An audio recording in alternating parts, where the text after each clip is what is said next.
Clerk, please call the roll. Representative Banta. Representative Blanton. Here. Representative Bratcher. Here. Representative Bray. Representative Burt. Present. Representative Dietz. Here. Representative Doan. Present. Representative Flannery. Present.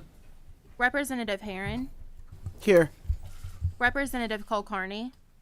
Here. Representative Lewis. Here. Representative Maddox. Here. Representative Mosier. Representative Nemus. Here. Representative Petrie.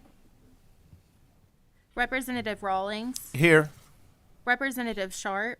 Present. Representative Stevenson.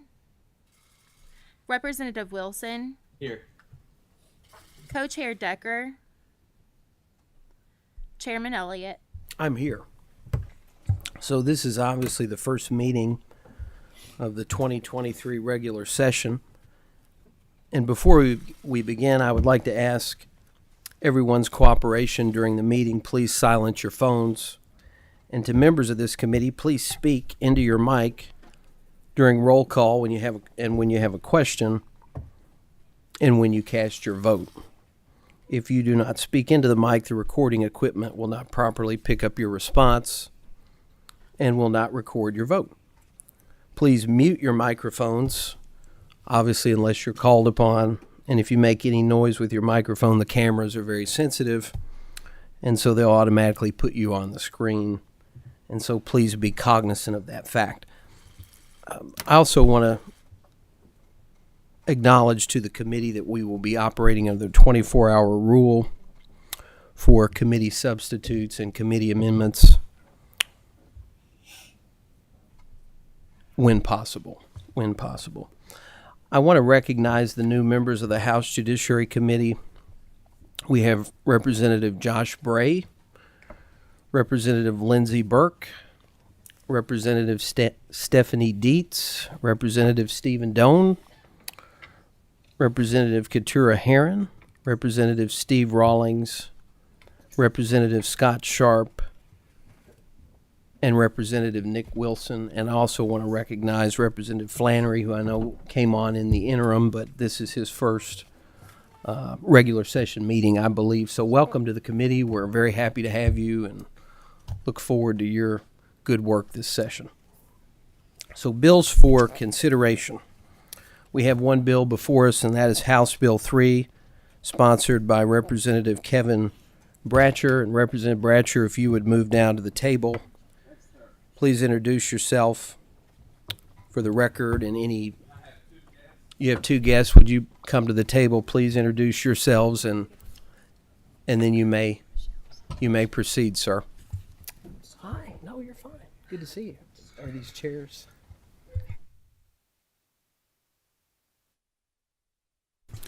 Thank you, Mr. Chair, and it's good to see you as the chairman of this great committee. I will get started and then pass it over to some experts here to discuss some things, and they'll introduce themselves when it's.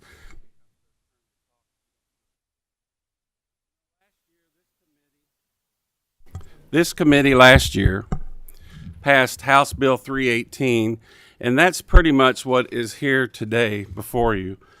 There are a few changes, and I want to get something straight right off the bat, is that there's been a lot of talk about DJJ, Department of Juvenile Justice.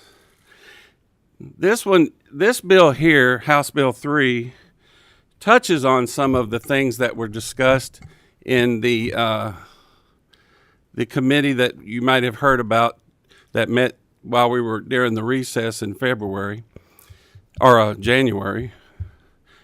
But there's another bill coming that's going to address more of the internal issues with DJJ. So this bill certainly isn't the last DJJ bill or juvenile justice bill you'll probably see this session. I'll touch on the basic themes of this, the items of this bill, and then pass it off. One of the things House Bill 3 has is a maximum 48-hour hold for those juveniles that commit the violent crimes in Kentucky. There's a list of violent crimes. There's about 15 of them. I've got them here if anybody wants to look it up. It's KRS 522.200. 532.200.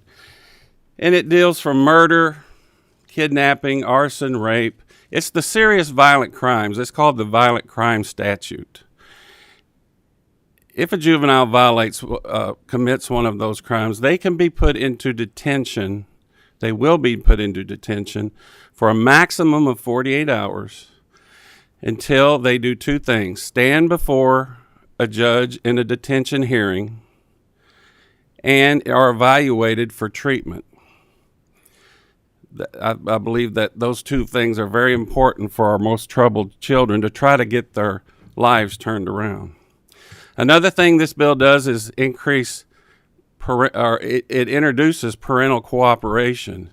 If there is a child on a diversion program and it is found out that the parents are not helping that child complete that diversion program, then the parents can be held to stand in front of the judge. So it's, how important is it for parental cooperation on some of these troubled children's lifestyle? We need to have the parents involved. Also, there is a open records. If a child is adjudicated, convicted of one of these violent crimes, their records become open for a certain amount of time, and if the child does not commit any further violations, the records are closed back up. And also, there's a $9 million appropriation to open back up the Jefferson County Youth Detention Center. Louisville is one of the biggest cities, if not the biggest city in America, without a detention center. The nearest detention center is Adair County, 2.5 hours away from Jefferson County. I think it's important that Louisville have a proper judicial detention center, juvenile detention center. So with that, I'll pass it off to Josh Crawford to my left and then David James to my right. So it's all yours. If it's okay with you, Chairman. That's fine. Please introduce yourselves before you speak. And Thank you, Mr. Chairman and members of the committee. My name is Josh Crawford. I serve as the Director of Criminal Justice Initiatives for the Center of Opportunity, and I live in Louisville, Kentucky. Over the last 2 years, more than 200 juveniles have been shot in the city of Louisville, more than 30 of them fatally. 11% of our homicide arrestees in 2021 were juveniles. The national average for that time period was 8%. Juveniles commit about 1 in 14 violent offenses in this country. And unfortunately, Louisville is not alone in seeing a surge in juvenile-involved violence over the last several years. Nationally, in 2020, homicides involving single juvenile perpetrators rose 30%. Homicides involving multiple juvenile perpetrators rose 66%. Carjackings in Louisville, a majority of carjackings in Louisville, are committed by juveniles. Now, carjacking is a federal crime. It's a colloquial term so that you understand the conduct that we're talking about. But the actual charges in those instances are going to be assault in the first degree, robbery in the first degree. So we're talking about homicides, drive-by shootings, assaults in the first degree, robberies in the first degree. Those are the kinds of offenses covered by KRS, the relevant KRS statute 532-200 that Representative Bratcher mentioned. This bill focuses on the children who have found themselves most involved in street life and most involved in serious offending, and serves as an intervention point to hopefully get them back on a positive life course. There's also a provision in this bill that Representative Bratcher mentioned as it relates to diversion programs and truancy.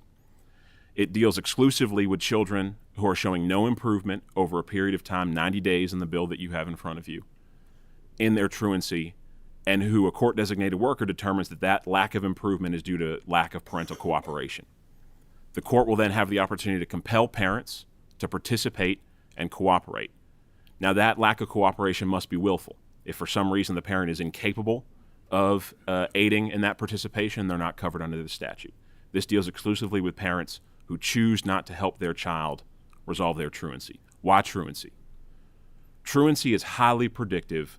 Unresolved truancy is highly predictive of additional serious juvenile delinquency and even adult criminality. Now, most truancy cases in the Commonwealth resolve positively through the system that is in place and some reforms from a number of years ago. That's a wonderful thing. But serious juvenile offending, much like adult criminality, concentrates among a relatively small group of people. It's typically about 3 to 6% of juvenile offenders that are responsible for more than 50% of serious juvenile offending, especially violence. So the kids who are unsuccessful in the truancy diversionary programs are the kids most in need of additional services and additional attention. With that said, I'll stand for any questions when this is done. Nice. Go ahead. Thank you. Thank you, Mr. Chair, and thank you, committee, for allowing us to be here. My name is David James, and I serve as the Deputy Mayor for the City of Louisville for Emergency Services. And the Youth Detention Center is one of my responsibilities. And so a little bit of history for those that may not know. Back in the 70s, Louisville decided for some reason that it was going to run its own youth detention center. I don't know why. If you look back at history, you could say that was a bad idea. Whereas throughout the rest of the state operated the youth detention centers throughout the state. In 2018 and 2019, because of pension increases, the city of Louisville was faced with trying to determine how to balance the budget. And so the council decided at that time to close the youth detention center. In retrospect, was that a great idea? Probably not. And so here we are today, and we have a tremendous amount of problems associated with our youth that you just heard about. And so if you look at the problems that we're having in Jefferson County, you'll say, well, what's causing all that? Where are the homicides coming from? Roughly 30% of our homicides in Jefferson County are related to gang activity. And so we are asking your help in dealing with that. And so for the Youth Detention Center to be able to operate as a state facility through DJJ, like the rest of the facilities throughout the state, is what we're asking for. The city of Louisville would then provide the personnel and the finance to provide for the programming and help for the children that need help, whether that's through therapy or having JCPS there in the school that is inside of JCYC. Inside of JCYC, we used to operate a school through JCPS. And because those children are in there, many of those children are alive today. And because those children were in there, they also received their diploma. Because we don't have a facility for the children now, it is hampering Louisville's ability to protect its citizens and to protect those children. And so I'm here to ask for your help and stand for any questions that you may have. Thank you. There is a committee substitute. Representative Bratcher, is there a motion to adopt? There's a motion by Representative Blanton. And who made the second? I heard a second. Representative Bray. All those in favor, please say aye. Aye. Those opposed, no. And so the substitute is before the committee. Does any member have any question or comment at this point in time? Yes. I just wanted Representative Kulkarni, I just go wanted ahead. to understand what was in the committee sub. I know that there's been a section added for a mental health professional. Just wanted to see if that was all there was. I'm sorry. What's changed in the committee sub? You know, I had a list of what was in the committee sub. It's really, you know. I believe the only substantive change at this point deals with the cabinet contracting for some of those mental health services in that section.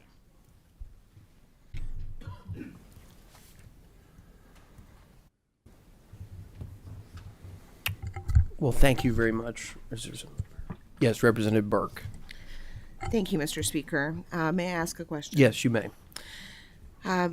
My first question relates actually to mental health. The bill specifically in Section 3, Sub 2, and Sub 3 states that the children in detention will be evaluated for cognitive behavioral therapy or substance abuse disorder treatment.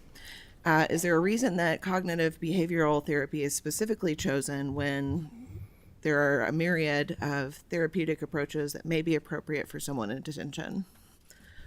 Thank you, Representative Burke, for that question. That language is not meant to be exclusive or exclusionary of other potential therapeutic programs, but it is meant to specifically highlight CBT.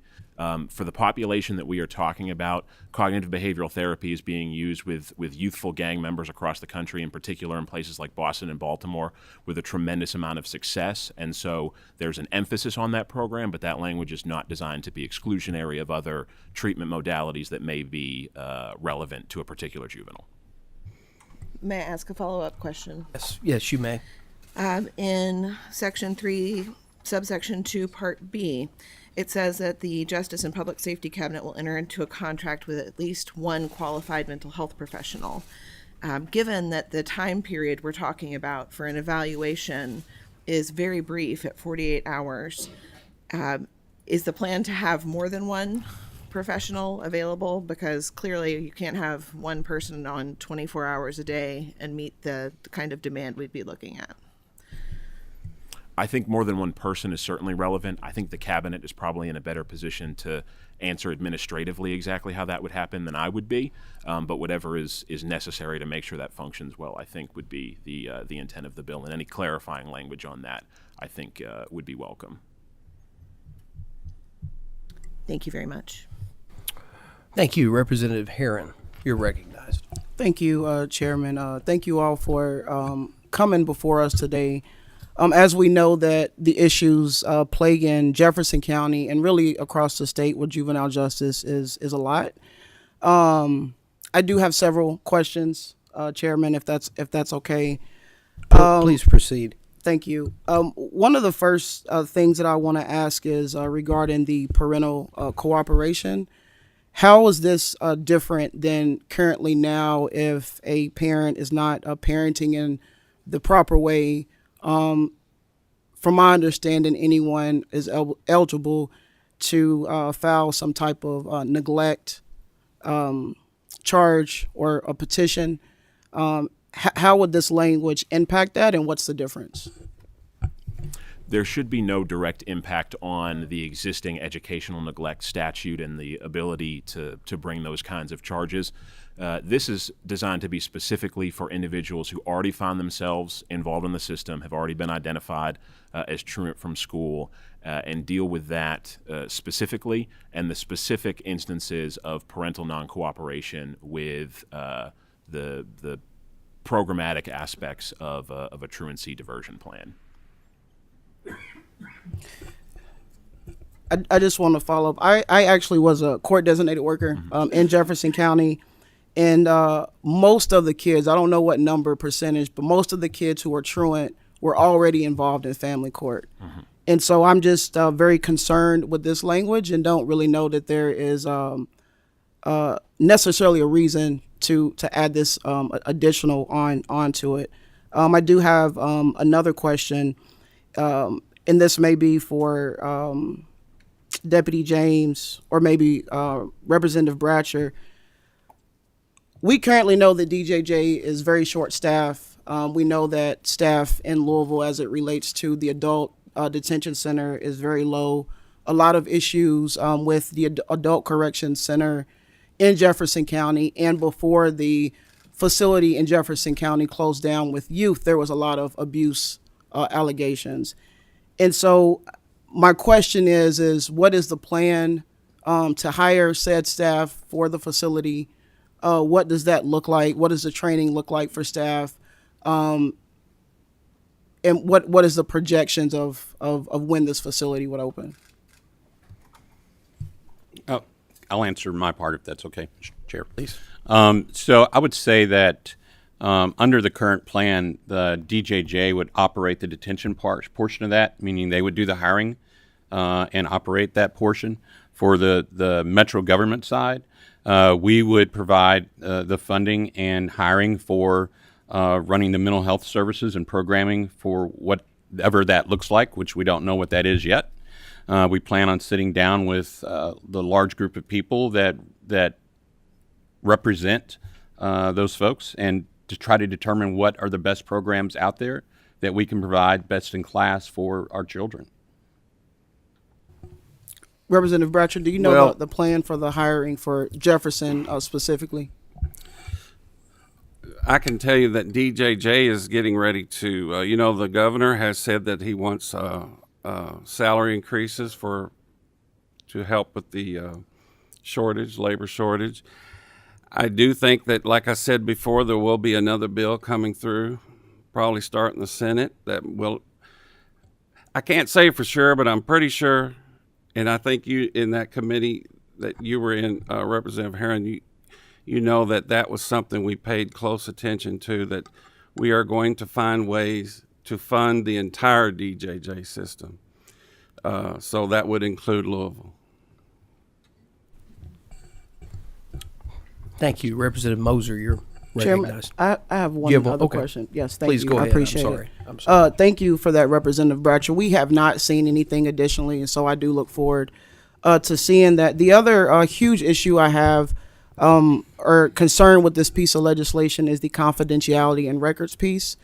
I really don't understand the reasoning behind it. I'll tell you my fears of what this does. Currently, juvenile statute allows for education, police officers, courts to already have access to said records. And so opening this up, I feel like it could be more harmful. I can't remember which one of you all spoke about it, but you spoke about the gang issue in Louisville. That is a real issue.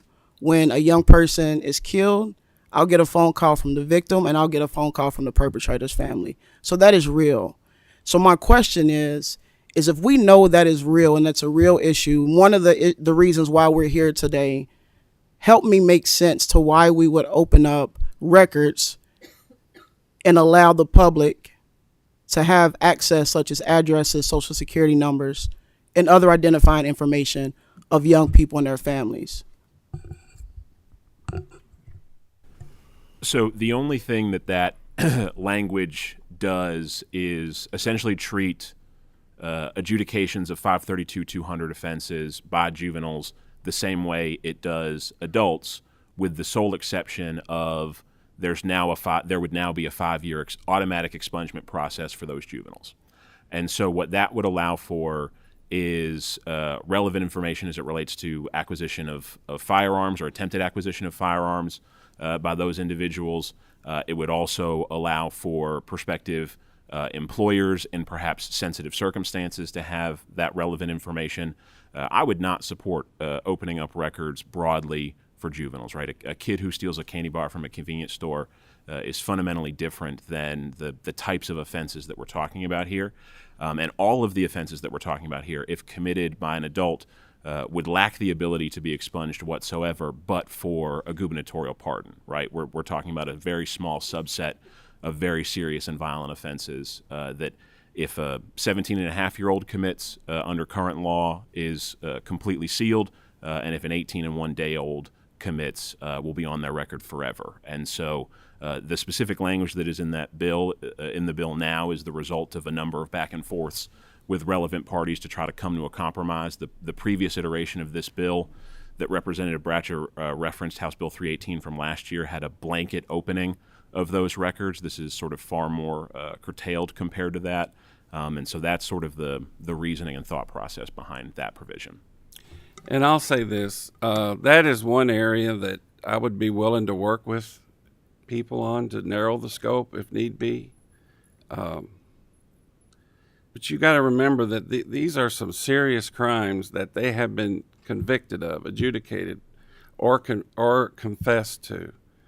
And there are needs out there for knowledge of a person's records. I understand the sensitivity of juveniles.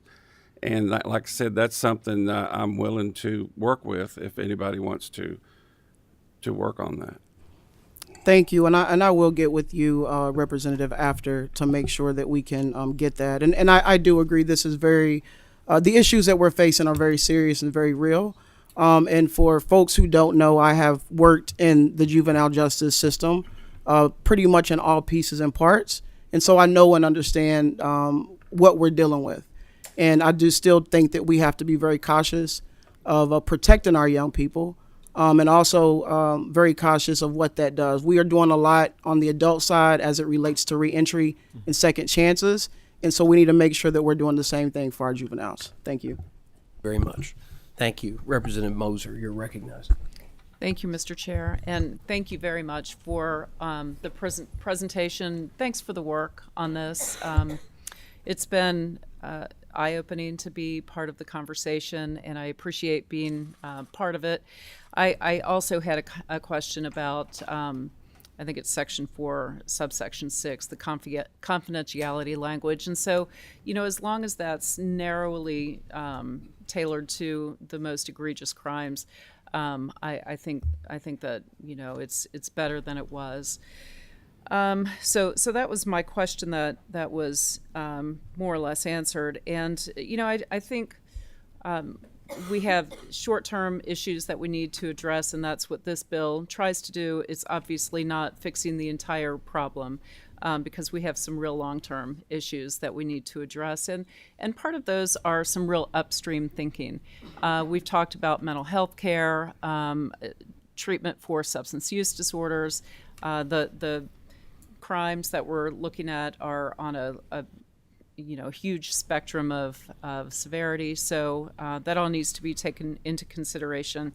I applaud everyone's efforts. I look forward to continuing the work on this. Some of the questions that came up during the conversations in drafting this language were around mental health care during incarceration, and something that we've directed the cabinet to do for adults is to apply for an 1115 waiver to allow for treatment during incarceration. And I wanted to make sure that the juvenile justice system is able to provide that same continuum of care for the kids who are in the system. And so with Representative Bratcher's permission, I will submit an amendment to the bill on the floor that does just that, directs the cabinet to apply for either a waiver or a state plan amendment to allow for treatment during incarceration. So just wanted to make folks aware of that we are thinking about that. We know the importance of treating the kids when they are, hopefully being treated, and that we're correcting behavior and not just making better criminals.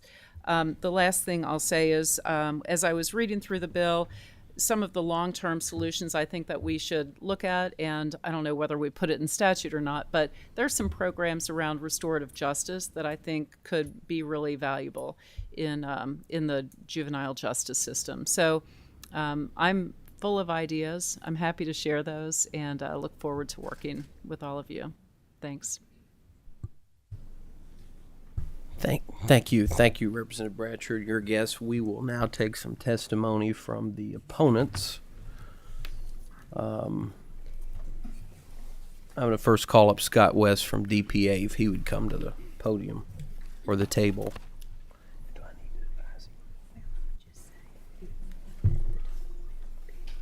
Right. And thank you, sir. You may proceed if you'll introduce yourself. Thank you. My name is Scott West. I'm the Deputy Public Advocate for the Department of Public Advocacy. And you will probably hear a lot today about the bill if it works as it's intended, but I wanted to limit my comments to the unintended consequences of the bill, including the committee sub, if it's passed as is.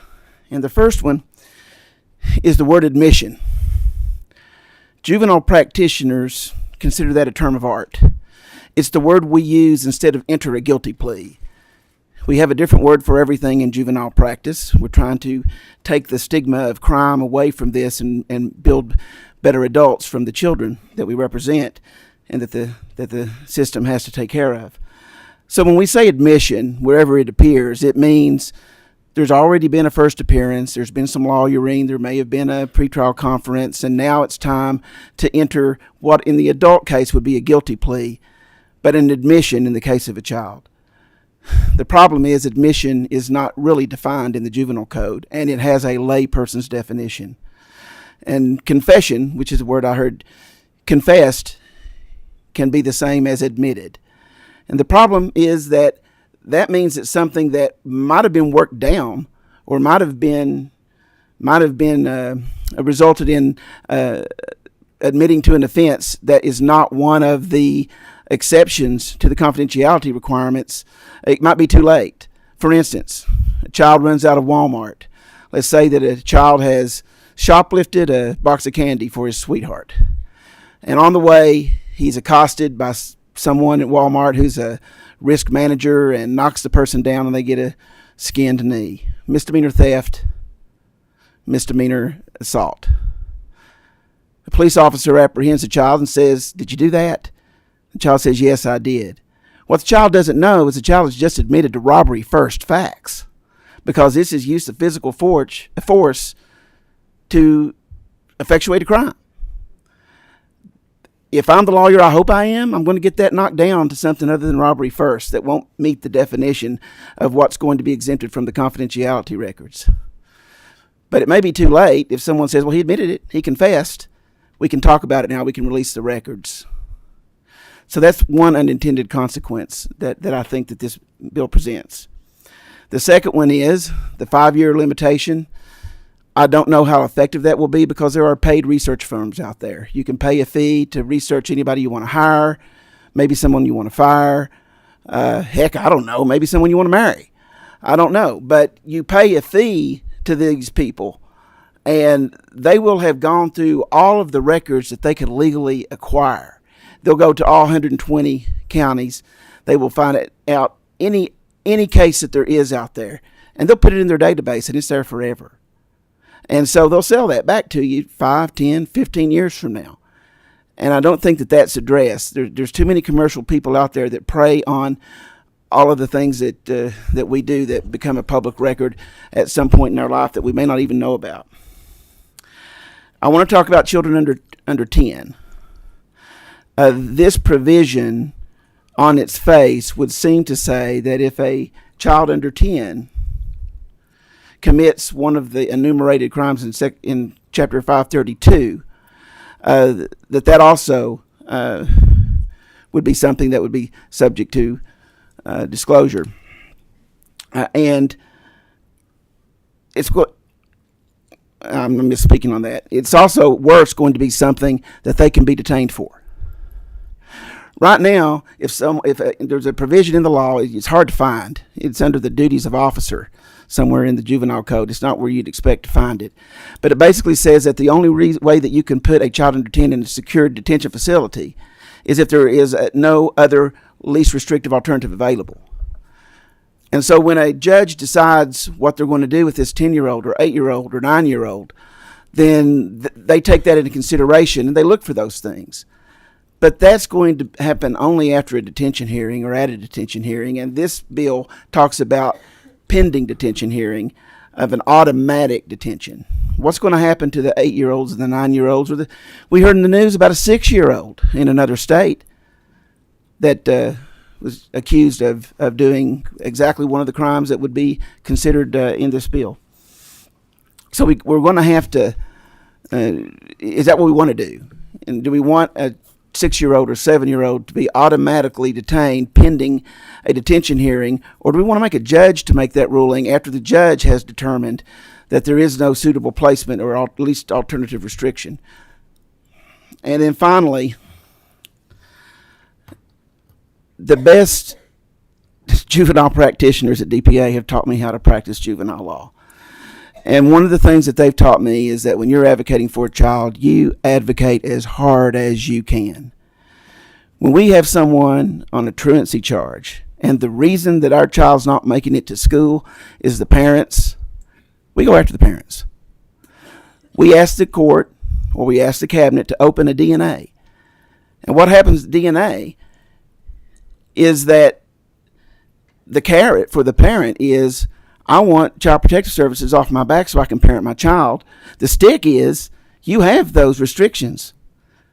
And you could lose temporary custody of your child if you don't follow them. You have to work with the cabinet. That's the carrot and stick. There is no jail time. This is bringing into the arena jail time for the parents, which I would say is never going to help a truant child if their parents are in jail. But the unintended consequence also is going to be, if they're indigent, they're going to get appointed counsel. And because our office typically already represents the juvenile, it's going to be a sister office that walks the field, or it's going to be a paid contract attorney out there to represent one of the parents or maybe both of the parents. And because when you put them under orders in the juvenile case, the only way the court can enforce orders is through its contempt powers. And whether it's a civil contempt, and they say that the person in civil contempt has the keys to the jail, or criminal contempt where it's punishment for violating the order, it's still jail time, and that carries a possibility of jail time, and therefore they're entitled to counsel. This will not help things if you start throwing lawyers in on this. And we could have as many as 3 lawyers in a case. And like I say, if the facts are there, our juvenile practitioners find them, and that's how they get the case into juvenile. Those are 4 unintended consequences. I'll leave it to others to talk about the effects of detention in general on a child when they're picked up. I think others are going to talk about that. But that's all that I have prepared. Thank you, Mr. West. Appreciate it. Let's now take some testimony from the ACLU. Brittany Harris, if you would come forward. An opponent of the bill, I see you've marked. So introduce yourself for the record, and then you may proceed. Good morning, representatives, and thank you for allowing me to testify today. My name is Brittany Harris, and I'm a person in long-term recovery who has been negatively impacted by the juvenile justice system. My addiction brought me grief and shame, and it quickly landed me in a detention facility. I've been in recovery for almost 7 years now as a result of treatment and therapy. And I'm an active and honest member of society who pays taxes, works hard, and acts as a student senator for the School of Social Work at Spalding University. Even though I've turned my life around, I still feel the repercussions of my days in active addiction. I still feel that I do not belong in this room. I physically shake at the thought of sharing information I know to be true, and I feel that my reputation then will forever override my reputation now. I blame the system I was thrown into and how dehumanized I was from a young age. When I think about my incarceration, my heart breaks for any child who may have to go through the same thing. I was held in a cell for several hours after my court hearing, alone, and the room was freezing. I did not get to say goodbye to my mother, and no one spoke to me until I was shackled and delivered to the detention facility. On arrival, I was frisked in an extremely aggressive manner, and I felt violated and degraded. Speaking or even looking at another individual without permission is restricted, and most time in detention is spent in confinement. I experienced suicidal thoughts for the first time in my life while incarcerated, and I had no one to talk to about what I was going through. There is no research to suggest placing children in detention reduces crime in communities. However, research does suggest those same children have a much greater chance of being detained as adults. Research also suggests treatment coupled with therapy decreases the chances of an individual committing a crime. To intervene, remove, and confine are typical solutions to issues, situations, and people we see as dangerous. I challenge that strategy and ask that we, every person in here, take a deeper look into what causes children to end up in courtrooms. We created these systems. We have the power to change the outcomes. Reopening detention centers is not a solution. Building more detention centers is not a solution. As Kentuckians, our work in creating change must be preventative rather than reactive. Detention is not the cure, and I hope that you see the strength of therapy and treatment and know that is the solution. Thank you.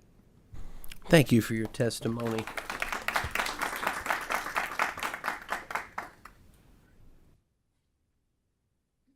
Kentucky Council of Churches.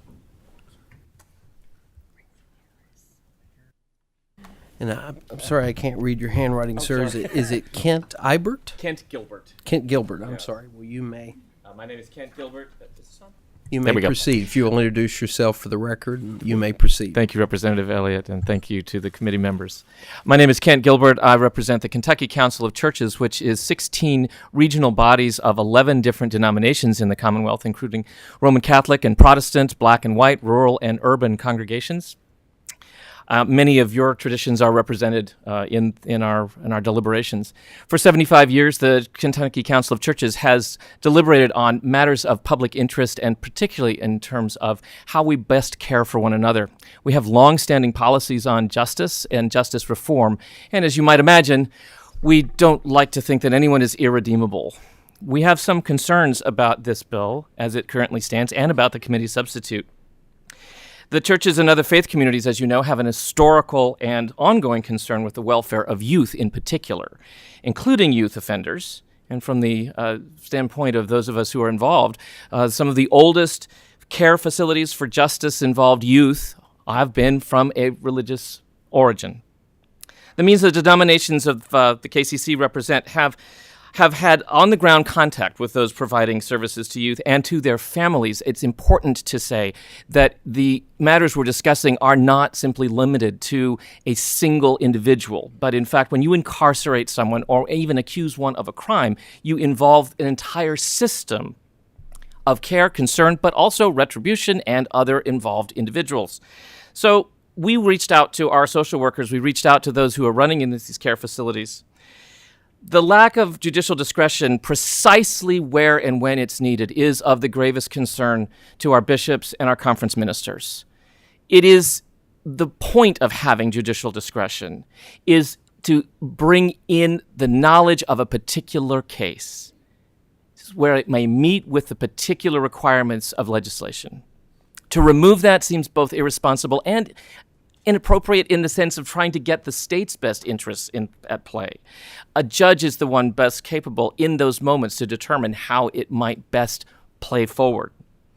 Nothing in the data, nothing in the advice of youth and criminal justice experts even suggests that this bill is an answer to safer communities, which we all want. And I really respect that there is some creative thinking, and I think, Representative Moser, your comments about going upstream matter greatly to those of us in the faith community particularly.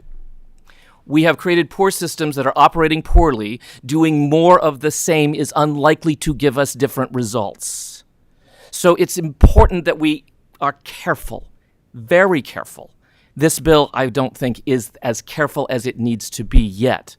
And I'm hoping that you will be able to make significant changes. Who builds a tower and does not count the cost, or builds a house on a foundation of sand, is something that comes from our Christian scripture tradition. You can't do that and expect the house to stand well. When we stop to pay attention to the data, the actual data, which I'm sure some of my colleagues will say, and I want to give shout outs to those of the mental health professions who are going to bring to you the same information that our local people in our churches brought to us, which is that there's nothing to suggest that beating a child harder with a bigger stick actually helps them be a better adult. And our whole goal is to create better adults.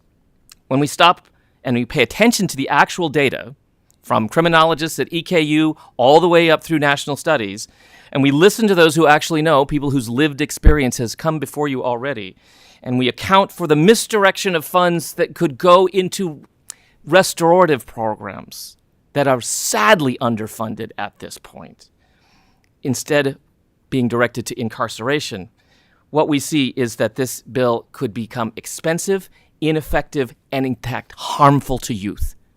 Expensive, ineffective, and harmful are not things I think you want your names on. So from those of us in the faith community, we hope that you will please consider what changes you might make to help actually address crime in our communities, actually restore youth to productive lives, and bring about the society that we most hope for. Thank you. Thank you very much for your testimony. Representative Nemus, I'll recognize you for a question or comment. Thank you, Mr. Chairman. I want to say, I think we agree with what a lot of the opponents have said. And we've taken a lot of those things into account in drafting this bill as Representative Bratcher presents it today. I do think, beating a child with a bigger stick, I think that is hyperbole that doesn't belong in this conversation about this bill. So let me go back to first principles and what we're trying to do here. We have two goals in the juvenile justice area. One is a protective part of it. Protect the kid and protect the community. But more importantly, in my view, is to make sure that we're trying to get the kid treatment. These are our kids. We want them to be safe, successful, good citizens, good mothers and fathers and brothers and sisters for the rest of their life. That's what we're trying to do. Unfortunately, in Louisville, we've got to send our kids to Adair County in a situation in a facility with staff that don't understand our kids and they're not ready for our kids. We need them home. And so those two goals are what we're trying to accomplish: safety and security for our kids and for our communities, but also making sure that we attack the problems that surround the kid, that are systemic, that are familial, that are a lot of things, so we can make that person whole, and so they can be all they can be. So we're trying to do both of those things. So I think we agree with everything that's been said here with regard to the purposes of our system and that we don't want over-incarceration. The bill effectively does two things. Those are the two goals. What does it do? It does two things. One, and I want to give a very strong shout out to Mayor Greenberg, is it recognizes the problem in Louisville, and it's not just Louisville because it has a domino effect all over our state. When we talk to the people who run Adair County and McCracken County, they're saying, and others, they're saying the children at Louisville are different in kind because they're more gang related. So when someone misbehaves at another area, it's largely individualized. When the kids from Louisville are doing it, it's more organized. They don't know where our kids come from in Louisville. We do. We need our kids home. We need them with us where their families can see them, where we can have more services. And so that's what we're trying to do. We're trying to do two things on this bill. One, solve the Louisville problem. And thanks to Mayor Greenberg, we're going to get the facility that the General Assembly is putting a lot of money into so we can have kids in a safe place where we can focus on programming, where we can focus on mental health, substance abuse programming, and all the other things that they need. They go to school. Mayor James mentioned that he knows of a kid who got a diploma. My God, that's what we want. Isn't it what we want? If they can't do it outside the walls, let's get a system where we can do it inside the walls. That's not shipping our kids 2.5 hours to Adair County. We want those things. But we also have to realize, I talked to a Jefferson County district judge, and she said, and everybody on here that was on that committee, Cotero, Representative Herron, you'll remember this as well. I prayed on this a lot. We had a judge that came in and talked to us, and she said, I'm presented with two options, and man, they're terrible. Option number one, send the kid who's just committed or been accused of committing a very serious crime back to the house. His mom is saying, please don't do it. I can't control him. I don't know what he's going to do. He's going to hurt himself or somebody else. That's option one. So I don't want to do that. Then she says option two, send him to a juvenile facility that is not in Louisville. I can't talk to my kids. Send them there where we don't know what's going to happen. But we do know we've had 3 riots in the last 4 months, 2 rapes, 1 a gang rape. Do I send my kid there? Our kids there, this judge said. She's it's a terrible position. So what we're trying to do here is we're trying to say, let's get a facility where we can protect our kids and put programming in it like crazy. That's what we want. We want that judge to have a third option. That's what this bill's trying to do. So we agree with a lot of what the opponents have said. I'm not sure your opponents. I know we have some things that we have to work out on the records and so forth. The Representative Bratcher has talked about he's willing to do. But those are the things. So let's talk. I'm going to go through quickly. Confidentiality.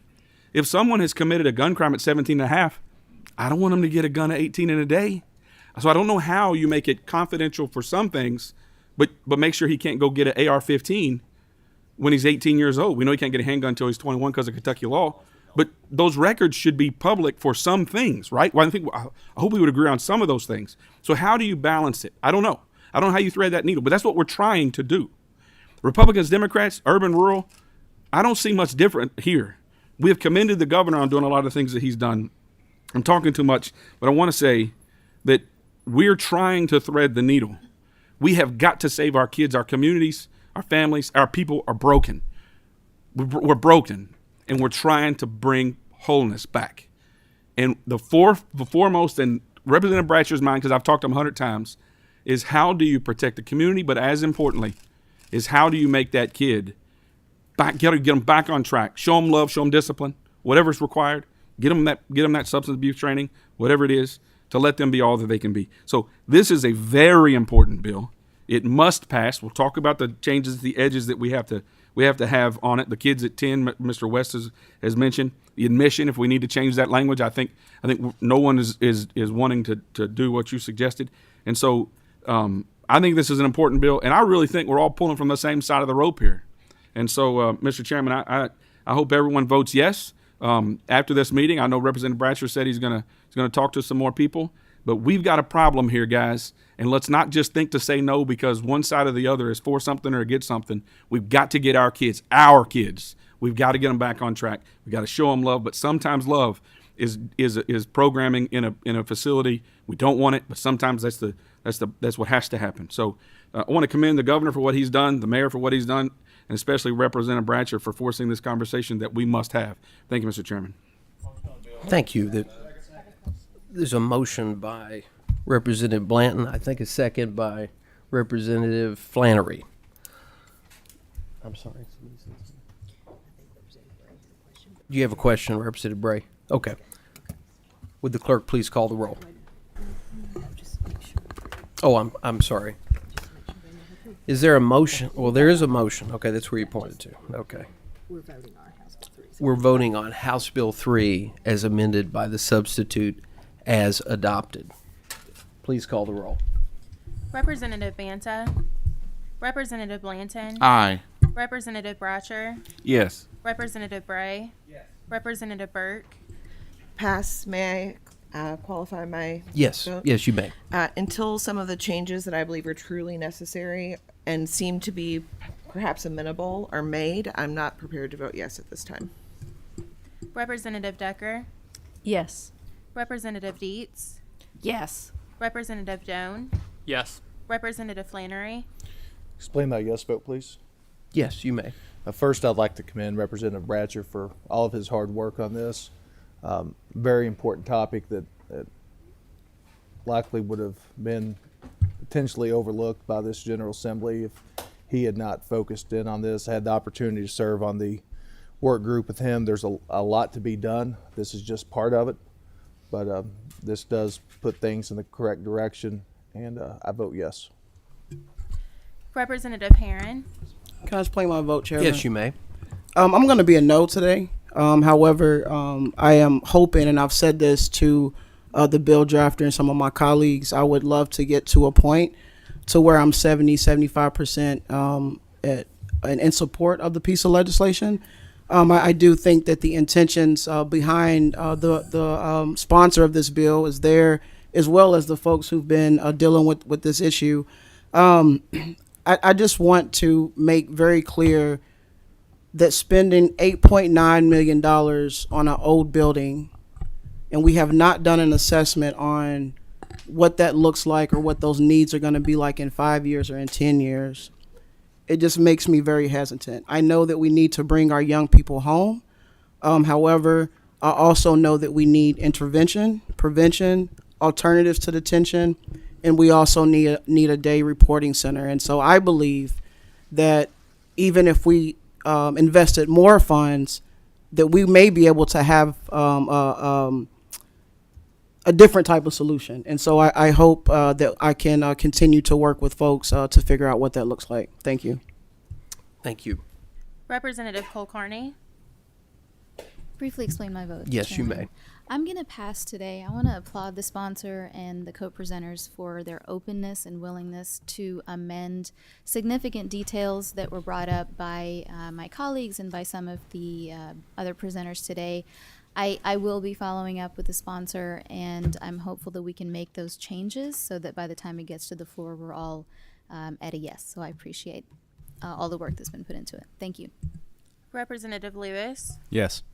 Representative Maddox, Yes. Representative Mosier, Explain my vote. Yes, you may. Yes, I'm a yes today, and I just want to say that I look forward to working with the sponsor on getting this amendment filed and further programming so that we are working upstream to really work on more preventative measures and certainly supportive measures for our kids. Representative Nemus? Yes. Representative Petrie? Representative Rawlings? Yes. Representative Sharp? Yes. Representative Stevenson? Representative Wilson? Yes. Chairman Elliott? Aye.